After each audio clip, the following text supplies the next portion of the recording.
Now, later in his life, after he gets a taste of political power, the power corrupts him and he ends up murdering a guy in cold blood to steal his wife.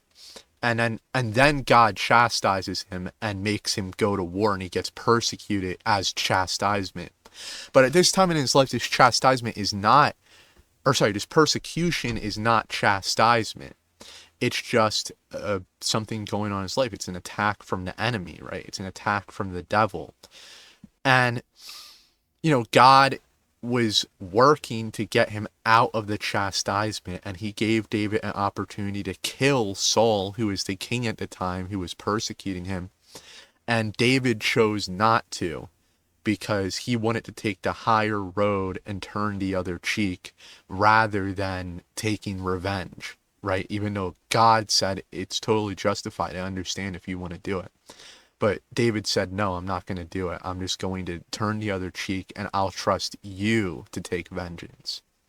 So that's what is going on in David's life. And so he's going through the persecution for his testimony, for his righteousness. And all people who live righteously in Christ Jesus will suffer persecution.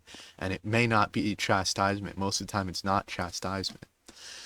So, but then I want to talk about is at the end here, right? It says something that I thought was really strange, right?